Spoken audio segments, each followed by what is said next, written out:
Hey, hello guys. Galing po tayo ng Kasile. Pababa na po tayo. Ang lakas ng hangin. Woo! Full jacket po tayo. Ang dami natin dala. Nasaan yung gamit natin? Ito, sa likod. Okay, we're going home. Kakatapos lang po ng bagyo. Ngayon, pauwi na po tayo. I-enjoy natin tong walang katapusang lusong. Naalala nyo yung last time natin? Lusong! Lusa! Lusa! Ay, para sa inyo to ha. Dapat ako lang nakaka-enjoy dito eh. Sali ko na rin kayo. Yuhu! Siyempre, kagahapon, inano ko to. Tawag dyan. Inahon ko to. Pero ngayon, lusong na lang. Yee! Yee! Na po sa baba ang Kabuyaw, Laguna. Yeah. Parte rin to ng Kabuyaw. Bale, upper Kabuyaw. Doon sa baba yung lower. Okay. Konting vlog lang po tayo. Kamusta naman kayo dyan? Inhale tayo ulit. Exhale. Inhale. Exhale. Inhale. Exhale. Inhale. Exhale. Gabi. Happy lang. Bakit tayo naka full gear? Kasi ayaw nating mabasa. Ayaw nating mabasa.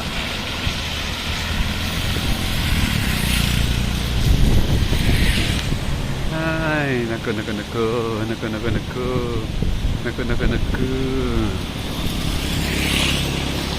Okay.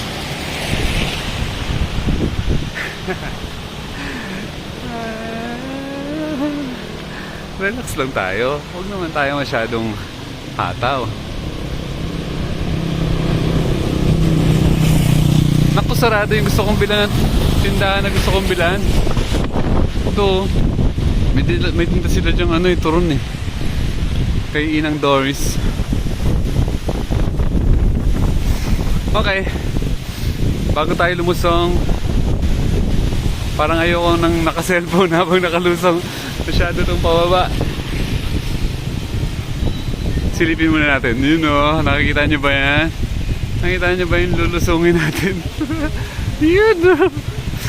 Excited na kayo? Hindi nyo na makapanood yan. Hindi ko kakayanin yan. So, meron lang akong gustong konting topic. Ang topic natin is, ano ba yung pinaninindigan natin sa buhay sakto? Alam nyo ba kung bakit? Bakit ba tayo pinagpo-promote ng buhay sakto na yan? Pinaninindigan po natin na ang buhay ay maikli lamang. Kailangan i-enjoy natin siya. At pag ang utak mo ay puro sobra, ibig sabihin yung mga excess ng life, yung magpapaligaya sa'yo, hindi ka abot ng kaligayahan dahil walang katapusan ng excess. At ayaw din natin na masyadong kulang. Kaya nga gusto natin sakto lang. Ayaw natin ng sobra. Ganda ng panahon. Perfect! Super perfect! So kakadaan lang po ng bagyo. Talagang hinintay natin yung pinaka-perfect timing para sakto yung biyahe natin. Wala ulan. Kahapon yung binahe naman po natin, wala namang araw. Talagang hindi ako naarawan mula nung pagkadis ko sa Bacoor. So pag sakto ang life natin, tayo ng problema sa life. Kasi yung desire na manage mo, hindi mo masyadong dinidesire na yung mga luho ng buhay. Okay? So, doon tayo sa sakto. Just enough. Yeah. Na mag-enjoy. Kasi usually ang hindi nagpapasaya sa tao, yung kanyang desire para sa mga luho ng buhay. Okay. Kumbaga, yun yung general, in general. Pero dahil ina-apply din po natin siya sa lahat ng bagay, ina-apply din po natin siya sa pagkain.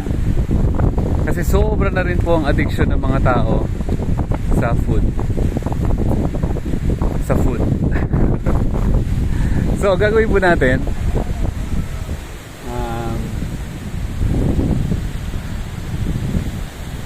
minamanage din po natin yung tamang pagkain.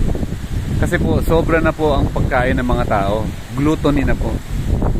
Ang totoong pagkain lang po ng balance is, as of now, yung pinapractice ko, 2 times a day. Huwag yun na yung 3 times a day. Kasi pag 2 times a day, medyo hindi ka nag-iisip na pagkain na lang araw-araw. Imagine mo, pagkagisip mo, kain. Tanghalian, kain. Kain na naman. So parang sobra na ang kinakain natin sa everyday. Hindi naman natin natutunaw. Sabi nila, bikers daw ako. So kailangan ko kumain ng medyo marami. Hindi rin. Parang basta magdadagdag ako ng konti. Ngayon, ang dami kong kinain tinapay. Kasi ano tayo, lalarga tayo ng malayo-layo. Ang ganda ng panahon, oh. Perfect. Tapos, gusto rin po, ayun, kaya hindi po tayo kumakain ng hayop. Kumakain lang po tayo ng gulay at prutas at nuts and seeds. Iwasan nyo na po ang pagkain ng mga mamoy, maka at manok. Kasi po hindi po yan maganda sa katawan po natin. Next is pinaglalaban din po natin ang biking. Kaya po nakabike po tayo ngayon. Ito po bike po natin is 4 years na po. Siyempre, ang gusto ng tao, kahit pa paano, makapasyal. Ang problema ng tao, ay pamamasyal ako, wala akong pera.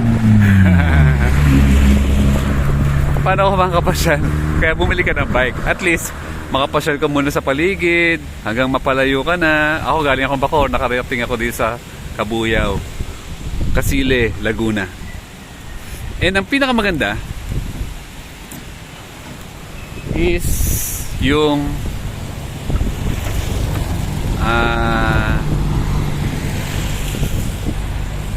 life na freedom.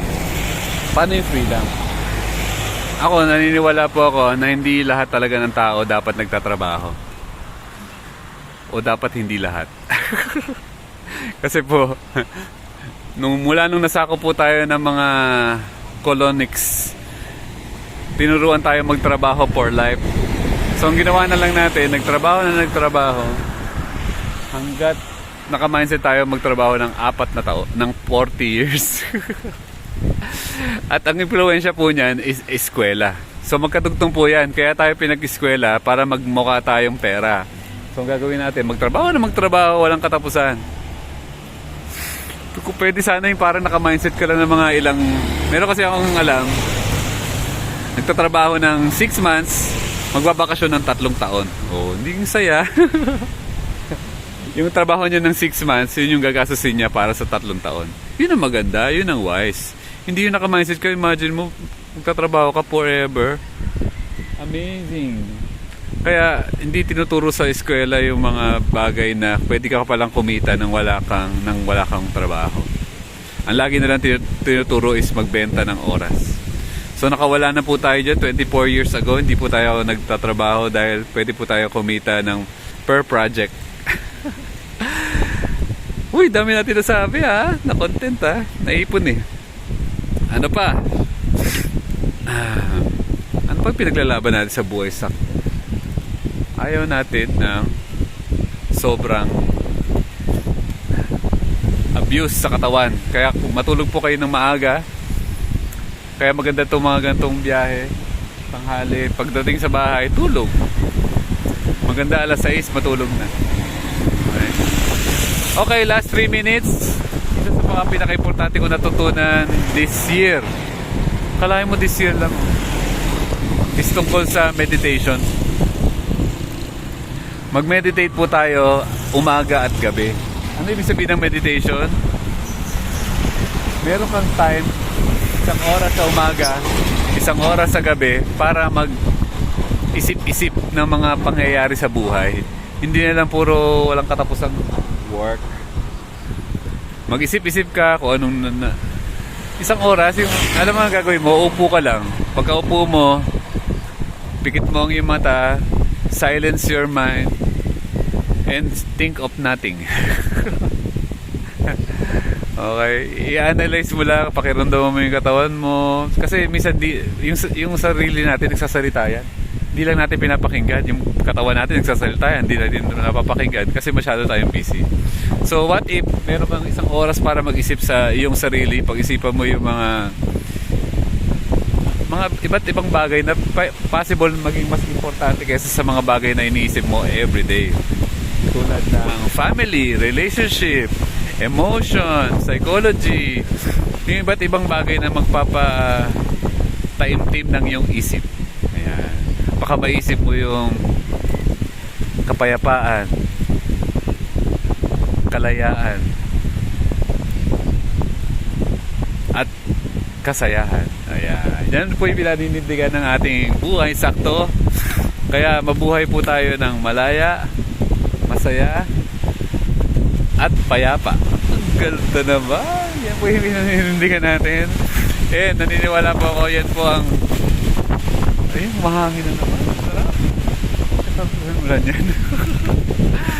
Yan po yung pinaniniwala po natin. Masaya po tayo, masaya ang buhay sakto natin dahil ang priority natin is kapayapaan. Peace. Peace of mind. Peace sa puso.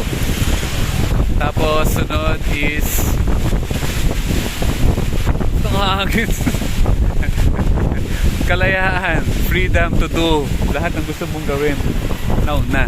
Hindi mo kailangan maghintay ng ilang buwan, ilang taon para gawin yung gusto mo. Gawin mo na ngayon. Kasi yan, that's the meaning of success. Doing the things right now. Right now, right now. And happiness. Walang kasiyahan, walang katapusang kasiyahan. Kasi nag-enjoy tayo sa life. Okay? Happy tayo with our family. Happy tayo with our relationship. Happy tayo with enjoying ourselves. Together with ourselves. I love you all. Sana magkaroon po kayo ng kapayapaan sa inyong mga buhay at kalayaan at kasayahan. And mahal ko kayong lahat. Buhay sakto tayo. Bye-bye!